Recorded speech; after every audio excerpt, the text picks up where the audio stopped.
Oh, good evening to all students.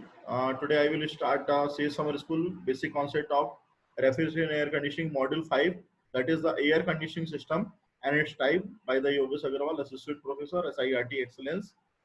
This is the first slide of the today session. The working principle of the air condition. AC means the air condition. Conditioning of air means air conditioning. Air conditioner and the refrigerator work the same way. दोनों जो होते हैं एक ही तरीके से काम करते हैं, but air condition use refrigerant that easily convert from a gas to a liquid and back again. जो एयर कंडीशन में रेफ्रिजरेंट इस्तेमाल किया था वो इजली कन्वर्ट हो जाता है गैस से लिक्विड कंडीशन में, और उसको अगेन एंड अगेन यूज कर सकते हैं. The machine has a 4 main part, जैसा कि रेफ्रिजरेटर के केस में होता है वैसे यहाँ पे 4 पार्ट्स होते हैं. They are compressor, condenser, expansion device and the evaporator. The working fluid arrives at the compressor as a cool low pressure gas. The compressor compress this refrigerant resulting into the high temperature and the pressure gas. इस तरह की condition होती है जैसे कि refrigerator में हो रही थी कि वहां पे कंप्रेशन हो रहा था, कंडेंसेशन हो रहा था. यही सारी प्रोसेस यहाँ पे भी होती है. The working fluid leave the compressor and flow into the condenser. The liquid goes into the expansion device where it is expands and its pressure drops. तो इस तरह की एक्टिविटी यहाँ पे भी हो रही है. Now it goes to the evaporator where the liquid changes to gas and the evaporates.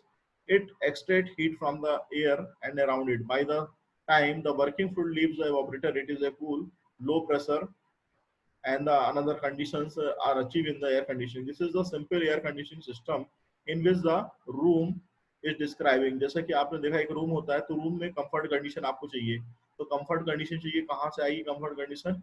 वो इधर से आएगी. कंफर्ट कंडीशन हम यहाँ से सप्लाई कर रहे हैं एयर कंडीशनिंग ऑपरेटर से. तो एयर कंडीशनिंग ऑपरेटर जो लगा हुआ है वो 4 कंपोनेंट से मिलकर बना हुआ है, कंप्रेसर, कंडेंसर, एक्सपांशन डिवाइस और एवापोरेटर. ये सारी चीजें इनबिल्ट रहती हैं एयर कंडीशन के अंदर, और साथ ही साथ में बहुत ही माइनर फॉर्म में रहती है जिससे आपको दिखाई नहीं देती हैं. सिर्फ आपको फैन दिखाई देता है, ये सप्लाई एयर फैन दिखाई देता है. तो ये सप्लाई एयर फैन क्या करता है काम? वो एयर को सप्लाई करने का काम करता है अंदर पे, ठंडी हवा या गर्म हवा जिस हिसाब से रिक्वायरमेंट है. यदि विंटर का सीजन हो तो गर्म हवा सप्लाई करेगा, और यदि समर का सीजन होगा तो ठंडी हवा सप्लाई करेगा. तो रूम में से रूम को जो सप्लाई की जा रही है एयर, या बोलना चाहिए रूम से जो बाहर से सराउंडिंग से एयर आ रही है, that is the amount of QS. ये हीट आ रही है. सपोज दैट अब हीट आपकी कुछ भी हो सकती है, कूल हीट भी हो सकती है और हैवी हीट भी हो सकती है डिपेंडिंग ऑन द कंडीशन और वेदर कंडीशन. तो एयर कंडीशन ऑपरेटर उसको उस हिसाब से, वेदर कंडीशन के हिसाब से एयर को इस टेम्परेचर और इस स्पेसिफिक ह्यूमिडिटी के हिसाब से चेंज कर देगा. TS is the dry bulb temperature and omega S is the specific humidity at a particular temperature. उस पर्टिकुलर टेम्परेचर पे स्पेसिफिक ह्यूमिडिटी कितनी है वो देख ली जाएगी. यहाँ से फैन के द्वारा रूम पे सप्लाई कर दी जाएगी. तो this is the inlet condition of air in the room, कि किस कंडीशन पे एयर को सप्लाई किया गया, किस टेम्परेचर पे, किस स्पेसिफिक ह्यूमिडिटी पे सप्लाई किया गया. और आफ्टर दैट रूम पे वर्किंग करने के बाद जो एयर निकल के आ रही है वो किस टेम्परेचर की निकल के आ रही है, that is the initial temperature and the specific humidity at the inlet temperature. तो ये एयर यहाँ से निकल के आएगी, फिर वो यहाँ पे जाएगी और उसके बाद सप्लाई कर दी जाएगी फैन के द्वारा रूम के अंदर. तो इस तरीके का सर्कल जो है कंप्लीट होता रहता है, चलता रहता है. तो एयर कंडीशन के अंदर हीटिंग कॉइल लगी रहती है या कूलिंग कॉइल लगी रहती है. Heating coil for the heating purpose के लिए इस्तेमाल होती है, और कूलिंग कॉइल जो रहती है वो कूलिंग पर्पज के लिए इस्तेमाल होती है. लेटर स्लाइड्स में हम ये सारी चीजें हम देखेंगे. तो types of the air conditioning system, 3 तरह के एयर कंडीशनिंग सिस्टम होते हैं: winter air conditioning, summer air conditioning, year round air conditioning system. Winter air conditioning normally आपका तब यूज किया जाता है जब ठंडक रहती है मौसम में. समर एयर कंडीशनिंग सिस्टम तब यूज किया जाता है जब मौसम में गर्माहट रहती है. Year the round air conditioning system वो सिस्टम होता है जब साल भर मौसम जो है अनकंफर्टेबल बना रहता है, ह्यूमिड रहेगा, गर्मी लगेगी, ठंडा भी लगेगा. इस तरीके का सीजन जब रहता है अनकंफर्टेबल कंडीशंस वाला, वहां पे year the round air conditioning system इस्तेमाल किए जाते हैं. नॉर्मली इंडस्ट्री एप्लीकेशंस में year the round air conditioning system इस्तेमाल किए जाते हैं जहाँ की साल भर वेदर जो है इंडस्ट्री के अंदर चेंज होता रहता है. विंटर एयर कंडीशनिंग जो रहते हैं ये normally 15 degree centigrade dry bulb temperature और 20% RH रिलेटिव ह्यूमिडिटी पे वर्क करते हैं. Required comfort conditions are the 24 degree centigrade and 60% relative humidity. जो रिक्वायर्ड कंडीशन है वो 24 चाहिए, वो एसी के द्वारा की जाएगी. नॉर्मली जो वेदर रहता है वो 15 डिग्री सेंटीग्रेड पे रहता है, 20% RH पे रहता है. अपने को चाहिए है 15 से 24 डिग्री. तो विंटर के लिए आपको हीटिंग इफेक्ट चाहिए, हीटिंग इफेक्ट देने के लिए टेम्परेचर राइज करना पड़ेगा. तो 15 से 24 पहुंचाने के लिए हीटिंग कॉइल काम करती है, और 20% RH से 60% RH ले जाने के लिए वहां पे ह्यूमिडिफाइंग कॉइल होती है। हीटिंग एंड ह्यूमिडिफिकेशन करके एक प्रोसेस होती है, तो हीटिंग इसके द्वारा की जाती है, हीटिंग कॉइल के द्वारा, और ह्यूमिडिफिकेशन ह्यूमिडिफिकेशन जो कॉइल लगी रहती है उसके द्वारा की जाती है। तो उसमें ह्यूमिडिटी की जो मात्रा रहती है वो बढ़ाई जाती है, 20% से 60% की जाती है। In general air condition operation for winter condition for comfort involve heating and humidifying. जैसा कि मैं आपको बता रहा था कि हीटिंग एंड ह्यूमिडिफाइंग पर्पस के लिए विंटर एयर कंडीशन का इस्तेमाल किया जाता है। In a winter, building loss sensible heat partially compensated by the solar heat gain, internal heat gain from the occupancy, lighting. These are the in a winter condition कि जहाँ पे कि आपकी देख रहे हैं कि हीट लॉस हो रहा है या हीट गेन हो रहा है, इसके हिसाब से। तो विंटर के केस में जो हीट गेन होता है वो आपका सोलर हीट गेन होता है, इंटरनल हीट गेन होता है फ्रॉम ऑक्यूपेंसी, लाइटिंग वगैरह लगी है। तो डिपेंडिंग ऑन द कंडीशंस, ऐसा नहीं है कि रूम को गर्म करने के लिए कंफर्ट कंडीशन सिर्फ एसी से पूरी की जाएगी। हो सकता है कि सोलर के द्वारा आपका कमरा गर्म हो रहा हो मॉर्निंग सेशन में, इंटरनल वहां पे हीट गेन हो रही है, लोगों की बैठने से हो रही हो, वहां पे लोग वहां पे जो भी चीज लगी है, लाइट लगी, पंखा लगा, उसके द्वारा भी हीट गेन होती है। लेटेंट हीट लॉस होता है due to the low outside air humidity के कारण होता है, compensated by the latent heat gain from the occupancy. अपने को यदि कंपनसेट करना है तो जो ऑक्यूपेंसी है, जो लोग वहां बैठे हैं या जो चीज है वहां पे यूज की जा रही है, उसके द्वारा हम इस्तेमाल कर सकते हैं। In winter heating load is a less than the cooling load in summer. Winter के केस में आप देखते हैं कि जो हीटिंग लोड रहता है वो कम से कम रहता है, जबकि विंटर के केस में जो कूलिंग लोड रहता है वो काफी ज्यादा रहता है। तो actual situation depends on the swing on the outside temperature and humidity ratio with respect to the inside condition. Depending करता है कि इनसाइड कंडीशन क्या रिक्वायरमेंट है और आउटसाइड टेम्परेचर क्या चल रहा है, उसके हिसाब से एयर कंडीशन सिस्टम को डिजाइन किया जाता है। तो ये विंटर एयर कंडीशनिंग सिस्टम है जहाँ की एटमॉस्फेरिक एयर जो है यहाँ से सप्लाई की जा रही है डैम्पर के थ्रू।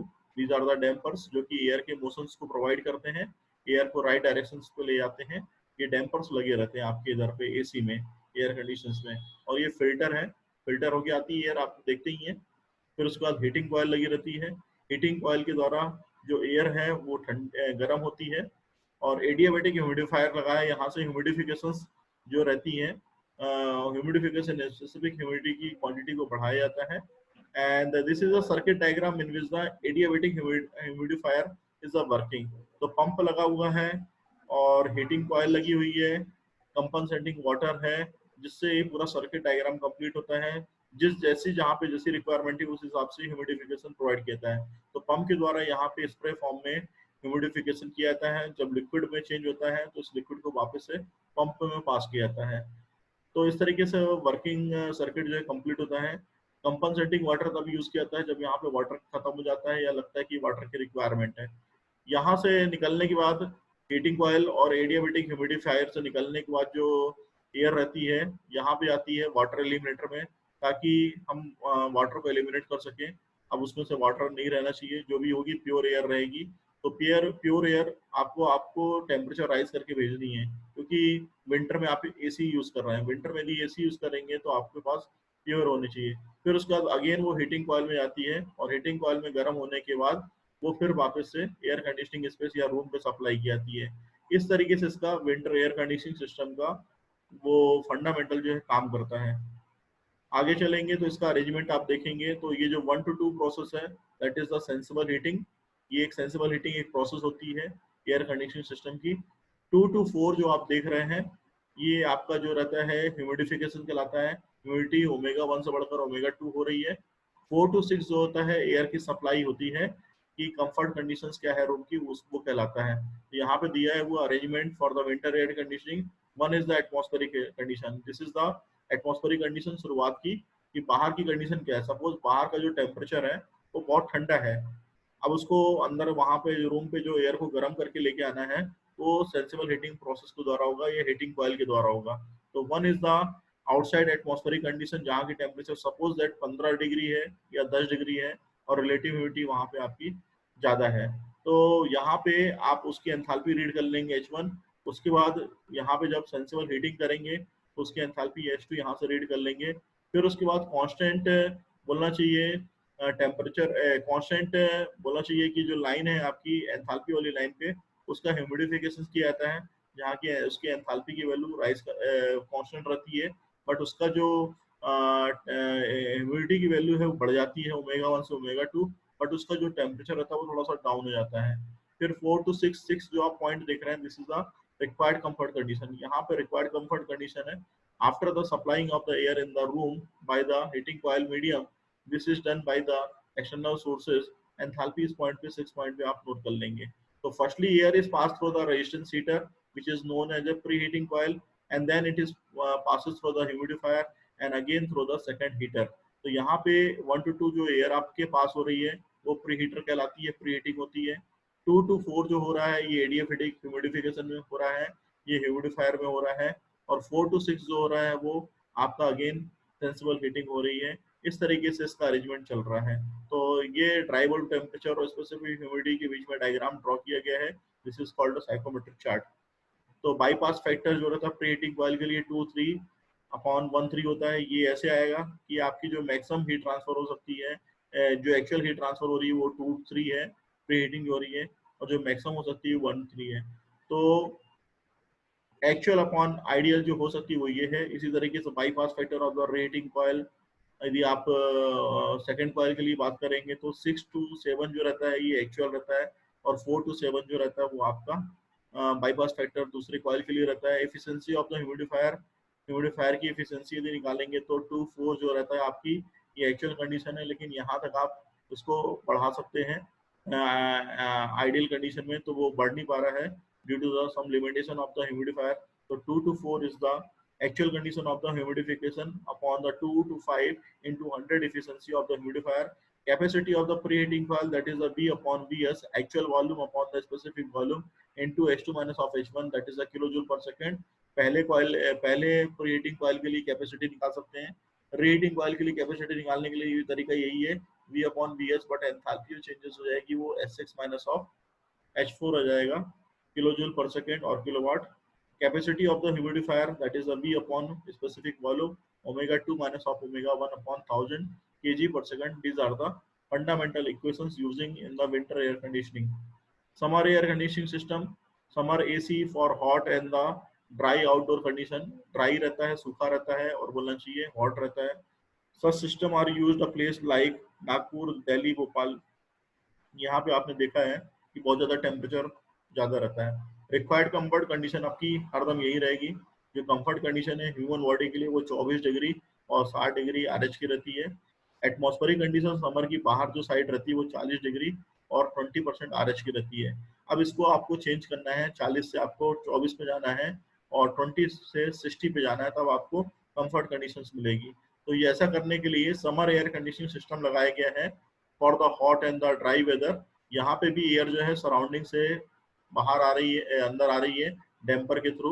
ये डैम्पर्स लगे हुए हैं जिनके थ्रू अंदर आ रही है, और उसके बाद फिल्टर होने के बाद एयर को पास किया जाता है कूलिंग कॉइल पे। ये कूलिंग कॉइल लगी हुई है जिसके थ्रू यहाँ पे पास होती है, जहाँ पे ठंडा होती है एयर।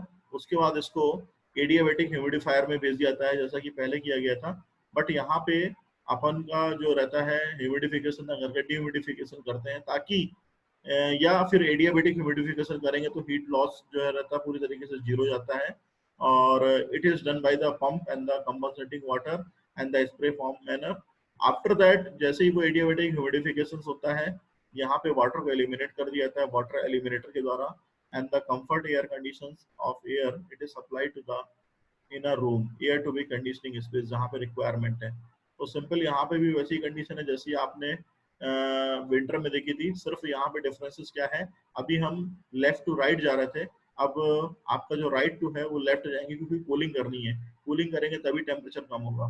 तो 1 to 2 इज द आपका cooling in cooling coil, and 2 to 3 is the adiabatic humidification at a constant temperature, bed well temperature. And फिर जो आपका 3 है, 3 के बाद वो जो चीज रहती है जहाँ पे कंफर्ट कंडीशन आपको अचीव करनी है वो 5 रहेगी जहाँ से आपको कंफर्ट कंडीशंस मिल सकती है। इसी को हम फार्मूलेट फॉर्म में देखेंगे तो 1 जो है एटमॉस्फेरिक कंडीशन है, 3 is the required comfort condition है। तो 3 जो आप देख रहे हैं रिक्वायर्ड कंफर्ट कंडीशन है, यहाँ पे दिख रही है आपको एक्चुअल वाली। First air is passed through a cooling coil and its temperature reduces up to the 2 by the sensible cooling। The bypass factor of the cooling coil is given by, तो from the diagram आप जो actual heat transfer हो रही है वो 2 to 4 हो रही है, बट जो मैक्सिमम हीट ट्रांसफर कर सकते हैं 1 to 4 कर सकते हैं, वो आपको फार्मूले में यहाँ पे मिल जाएगा। तो distance 4 to 2, that is the distance 4 to 1, that is the bypass factor. It is coming from this figure. The air coming out from the cooling coil at the point 2 is passes into the adiabatic humidifier, and the conditioning air leaves the humidifier at the point 3. The efficiency of the humidifier is given by, that is the n eta h is equal to T2 minus of T3 upon T2 minus of T5. तो यहाँ पे आप जो देखेंगे T2 minus of T3, that is the actual condition of the humidification, and the maximum humidification that is done by the this condition. तो यहाँ तक आप maximum humidifications कर सकते हैं, ठीक है। If the quantity of air supply is V cubic meter per second at atmospheric condition, then the capacities of the cooling coil and the humidifier are the given by, है ना। Then last one is the year round air conditioning system. In many countries the summer and the winter both are very uncomfortable. Under such adverse weather condition, it is necessary to have an air conditioning system which will provide comfort conditions throughout the year. Year round air conditioning system must be capable of maintaining a specified temperature and humidity with the air conditioning space regardless of the outside weather condition. तो जो भी condition बाहर की रहेगी उसको छोड़ के अंदर की कंडीशन क्या रिक्वायरमेंट है उसके हिसाब से एयर को कंडीशन करता है। The problems encounter in the air around air conditioning system are listed below. The heating and humidifying in the winter and cooling and the dehumidifying in the summer. तो ये आपकी दो कंडीशन की requirement रहती है air the round system में। यदि आपको लग रहा है कि अंदर रिक्वायरमेंट हीटिंग की है तो हीटिंग और ह्यूमिडिफाइंग लगेगा विंटर में, और यदि समर कंडीशन चल रहा है तो समर के हिसाब से आपको कूलिंग और ह्यूमिडिफायर लगेगा। The requirement of the industrial air conditioning system for year-round conditioning purpose are the quite different from the comfort conditions of the human being. The arrangement and the controls of the different operators are the quite different from the comfort air conditioning system. इस तरीके के arrangement जहाँ पे कि आपको different operators और different control system की requirement रहती है, that is called a year round air conditioning system. This is to the remember for the condition. Sensible heating यदि करेंगे तो ड्राई बल्ब टेम्परेचर बढ़ता है, यदि कूलिंग करेंगे तो डिक्रीज होता है। सिमिलरली एंथैल्पी यहाँ पे बढ़ेगी, यहाँ पे कम होगी। कूलिंग करेंगे तो ह्यूमिड वॉल्यूम यदि यहाँ पे करेंगे तो इंक्रीज होगा, यहाँ पे कम होगा। बेड बल्ब टेम्परेचर यहाँ पे बढ़ेगा, यहाँ पे कम होगा। Relative humidity in case of sensible heating decrease होगी, relative humidity in case of sensible cooling आपकी बढ़ेगी। मॉइस्चर कंटेंट जो रहेगा वो कांस्टेंट रहता है सेंसिबल हीटिंग केस में, सेंसिबल कूलिंग के केस में मॉइस्चर कंटेंट कांस्टेंट रहता है। ड्यू पॉइंट टेम्परेचर यहाँ पे भी कांस्टेंट है, यहाँ पे भी कांस्टेंट है क्योंकि हॉरिजॉन्टल लाइन रहती है। वेपर प्रेशर यहाँ पे भी कांस्टेंट है और यहाँ पे भी कांस्टेंट बना रहता है। तो these are the psychometric properties, sensible heating and the sensible cooling, these are the properties of the psychometric. Summer air conditioning system is the ventilation air zero bypass factor. यदि हम मान के चलें कि जीरो बाईपास फैक्टर है, उसके हिसाब से समर जो आपका एयर कंडीशनिंग सिस्टम है वो किस तरीके से वर्क करेगा। तो यहाँ पे जो ऑपरेटर्स देख रहे हैं, कूलिंग एंड ह्यूमिडिफाइंग ऑपरेटर्स लगा हुआ है, जो कि एयर को कूल भी करता है और ह्यूमिडिफाइड भी करता है। इस हिसाब से एयर को सप्लाई किया था रूम पे with the help of the fan. तो फैन की मदद से फिर हम रूम पे एयर को भेजते हैं। तो रूम से जो एयर आ रही है that is the mass of air, it is coming from this sides, cubic meter में रहती है, इंटर करेगी यहाँ पे, आउटसाइड की जो एयर है उसके साथ में मिक्सअप होगी। तो mixing condition is represented in this condition is this point और this point, and this mixing air is supplying in this system that it is called a cooling and humidifying operators. And after that from यहाँ से भी निकलने के बाद जो air रहती है that is a 2 point, it is supplied with the help of the fan, and this is point a supplying point, and the condition of air or the mass of air that is the MAS cubic meter. And here the room there are the two types of the load, the sensible load QS represented and the latent heat load that is the QL. Sensible heat load जहाँ की temperature को rise या decrease करना होता है वो sensible load के नाम से हीट के नाम से आता है। लेटेंट हीट लोड वहाँ पे काउंट होता है जहाँ की मॉइस्चर को ऐड या बोलना चाहिए कम किया जाता है, वहाँ पे उसको लेटेंट हीट के लोड के नाम से आता है। और सेंसिबल हीट में विदाउट चेंज ऑफ फेज होती है, जबकि लेटेंट के केस में फेज चेंज होती है। ओ रिप्रेजेंट द आउटसाइड स्टेट, जैसा कि हमने बताया था इस डायग्राम में आप देखेंगे ओ जो है आउटसाइड को प्रेजेंट कर रहा है, आई जो है इनसाइड को प्रेजेंट कर रहा है। और वन जो है state of air after the mixing of recirculated room air with the ventilation air, बाहर की एयर अंदर की एयर के साथ में कैसे मिक्सअप होती है वो हमने वन कंडीशन दिखाई थी। Mixture entering the conditioning operators comprises the recalculate MAI plus MA। तो यहाँ से इस हिसाब से आप जब देखेंगे तो मिक्सचर जो है एंटर करेगा total load on the air conditioning operator that is called the Q। तो जो total load air conditioning operators में जा रहा है वो Q अमाउंट पे जा रहा है। उसके बाद यहाँ पे आप देखेंगे जो कंडीशंस है, आई जो है आपकी इनसाइड कंडीशंस है, ये साइकोमेट्रिक चार्ट है जहाँ पे कंडीशंस को दिखाया गया है। I is the inside condition है, O is the outside condition है। दोनों जब आपस में मिलेंगे तो वन जो है सप्लाइंग कंडीशन रहेगी, तो मिक्सचर कंडीशंस रहेगी। इस मिक्सचर कंडीशंस को यहाँ से लेके यहाँ तक आप जो देख रहे हैं that is called a grand sensible heat factor line, GSHF। इसका बहुत ज्यादा इंपॉर्टेंस रहता है, but today I will not discuss because of the only discuss about the air conditioning system. GSF, RSF इनका लाइन का बहुत इंपॉर्टेंस रहता है। That is called room sensible heat factor line, ये grand sensible heat factor line. तो grand sensible heat factor line it is here represented 1 to 2 because of 2 is the supplying condition in the room side। तो 1 to 2 achieve करने के लिए आप जो देख रहे हैं वो ऐसा हो रहा है डायग्राम आपका, 1 to I भी हो रहा है और 2 to I भी हो रहा है। तो यहाँ से इस हिसाब से कि यदि रूम में कुछ जो एयर गई है वो यदि क्वालिटी उसकी या क्वांटिटी अच्छी नहीं है तो उसके हिसाब से फिर वापस से रूम में भेज दिया जाता है। तो room sensible heat factor line inside of conditions to the supplying condition को जोड़ता है, जबकि जो grand sensible heat factor line है ये सप्लाइंग कंडीशन मिक्सचर कंडीशन से लेके सप्लाइंग कंडीशन को जोड़ता है। इसे हम grand sensible heat factor line बोलते हैं। तो एस जो है सरफेस एट एडीपी कहलाता है, S is equal to surface ADP. Two is the leaving air, two is the leaving air, H is the supplying air. तो सप्लाइंग एयर और surface at ADP सारी चीजें यहाँ पे दी हुई है। एडीपी का मतलब होता है ऑपरेटर्स ड्यू पॉइंट। जब एयर के अंदर में से उसको इतना ज्यादा कूल कर दिया जाता है कि कंडेंसेशन स्टार्ट हो जाता है तो उसे ऑपरेटर ड्यू पॉइंट बोलते हैं। यहाँ पे भी आप देखेंगे तो टी आई जो है इसका ड्राई बल्ब टेम्परेचर है, T O is the outside of the dry bulb temperature है, टी ए डी पी देखेंगे तो ऑपरेटर ड्यू पॉइंट का ड्राई बल्ब टेम्परेचर है। और यहाँ पे जो स्पेसिफिक ह्यूमिडिटी है उसके हिसाब से घटती है बढ़ती रहती है इस पर द रिक्वायर्ड कंडीशंस। अब यदि इक्वेशंस की बात करें तो नॉर्मल इक्वेशन इस टाइप की यूज हो रही है, Q is equal to MAS H1 minus of H2।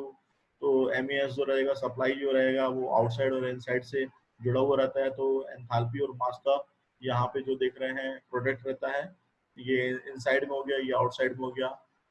Minus of MAS H2 जो आपने यहाँ पे देखा वो है चीजें हैं। फिर MAS माइनस MAOI कर दिया, HI कर दिया इसके हिसाब से, plus MOHO minus of MAS H2। इस हिसाब से सारी इक्वेशंस फिट बैठती हैं और उसको सॉर्ट आउट किया जाता है। चूंकि इनसाइड जो कंडीशंस है वो इनके बीच का डिफरेंस रहती है, इसलिए इसको यहाँ पे पुट किया गया है और एंथैल्पी ऑफ इनसाइड सिस्टम यहाँ पे पुट किया गया है। यहाँ पे चीजों को चेंज नहीं किया गया है। तो इस हिसाब से आप जो देखेंगे तो MAS, अब चूंकि HI और MAS इसके साथ में मिक्सअप है और MAS H2 के साथ में मिक्सअप है, तो यहाँ पे enthalpy difference H minus H2 आ जाएगा, plus MAO0 HO minus of HI यहाँ पे आपका आ जाएगा। तो जो जो चीज कहाँ पे कॉमन है उसको ले लेंगे, इक्वेशन नंबर 1 बन जाएगी। इसी तरीके से बाकी कंडीशंस भी आपकी हैं। आउटसाइड एयर सेंसिबल हीट कहलाता है, इसका मतलब OASH, और आउटसाइड एयर लेटेंट हीट इसका मतलब कहलाता है। तो सेंसिबल हीट बाहर की कितनी है, लेटेंट हीट कितनी है, उसके हिसाब से इसके फार्मूले लगाए गए हैं। ये फार्मूले आपके फिक्स रहते हैं, इनको याद करना पड़ता है जब कैलकुलेशन करते हैं, इन फार्मूलों को याद करना पड़ता है। तो आउटसाइड एयर सेंसिबल हीट के लिए formula 0.0204 TO minus of TI होता है, आउटसाइड माइनस ऑफ इनसाइड होता है। जबकि आउटसाइड एयर लेटेंट हीट के लिए QLO से रिप्रेजेंट करते हैं equal to 50 into omega not minus of omega I होता है। तो उस हिसाब से इसके फार्मूलों को यूज किया जाता है और सारी कंडीशंस क्वेश्चन में दी रहती है, उसके हिसाब से यहाँ पे पुटअप करते हैं और फाइनल कंडीशन को फाइंड आउट करते हैं। Also for the outside air total heat OATH we have, OATH मतलब होता है सेंसिबल हीट कितनी है और लेटेंट हीट कितनी है। तो outside air sensible heat, outside air latent heat, because आपको चाहिए था आउटसाइड एयर टोटल हीट। तो आउटसाइड एयर टोटल हीट जो रहती है आउटसाइड एयर सेंसिबल हीट के बराबर रहती है, plus outside air latent heat के बराबर रहती है। तो जब यहाँ पे पुट करेंगे तो आपके पास फार्मूला जो आएगा 0.02 HO minus H not minus of HI। Room load sensible रहती है, room sensible, latent room RLH कहलाती है। Ventilation load total RTS is equal to R sensible heat plus R latent heat. Sensible जो होती है outside air sensible heat, latent heat outside air latent heat. Total जो होता है outside air total heat is equal to outside air sensible heat plus outside air latent heat. Air conditioning equipment जो load होता है वो होता है total sensible, तो total sensible is equal to room sensible heat कितनी है plus outside air sensible heat कितनी है, इसके समेशन के बराबर होता है total sensible heat. Total latent heat TLH is equal to room latent heat कितनी है आउटसाइड एयर लेटेंट हीट कितनी है, वो सबका समेशन होता है। तो ग्रांड जब टोटल करेंगे तो GTH इज इक्वल होता है TSH प्लस TLH। तो total sensible heat plus total latent heat is equal to the grand total, ये आपका निकल के आ जाएगा। ठीक है, तो रूम टोटल हीट ये जो आपने निकाली थी room sensible heat plus room latent heat के बराबर होती है। उसके बाद जो वेंटिलेशन लोड था वो आउटसाइड एयर सेंसिबल हीट था और लेटेंट आपका आउटसाइड एयर लेटेंट हीट के बराबर था। इस डायग्राम में वही चीज को आप देखेंगे समराइज फॉर्म में। तो O जो है आउटसाइड कंडीशन है, I जो है इनसाइड कंडीशन है। तो आउटसाइड कंडीशन कुछ भी हो सकती है बट इनसाइड कंडीशन आपको वो चाहिए 24 डिग्री DVT प्लस आपका जो 50% या 60% आपका RH होता है वो चाहिए। ये कंफर्ट कंडीशंस कहलाती है। One is the mixture condition, to is the inside room of the condition supplying condition, and finally supplying जो हो रही है वो यहाँ पे हो रही है। ठीक है ना, इस पॉइंट पे हो रही है। तो ये जो होता है बाईपास फैक्टर कहलाता है और 1 - x को एयर को पास किया जाता है। तो लंबे चौड़े कैलकुलेशंस हैं बट उसके लिए सेपरेट रहता है, ऐसा नहीं है। यहाँ पे हम आपको सिर्फ फंडामेंटल बता रहे हैं एयर कंडीशनिंग सिस्टम के। बहुत सारी चीजें हैं। ये साइकोमेट्रिक चार्ट को दिखाया गया जैसा कि हमने पहले ही बताया था। डॉटेड लाइन जो है वो एक्चुअल कंडीशन को शो कर रही है, जो एक्चुअल कंडीशंस होती हैं। तो this is called a grand sensible heat factor line and this is called a room sensible heat factor line. तो अलग अलग तरीके से अलग अलग लाइनें जो है दिखाई गई हैं as per the requirement as per the uses. Thank you. This is the today sessions and the finish of the this is the SAYS summer school of refrigeration, basic concept of the refrigeration and the air conditioning. If any doubt from the student sides, you can ask directly. Okay, if any doubt, you can ask directly.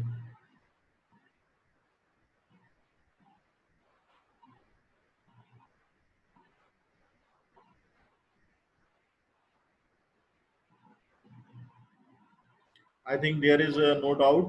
Rohit, Saurabh and Varun sides. Nobody needs any doubts. So that's why today class will be closed within a second. I am stopping the screens.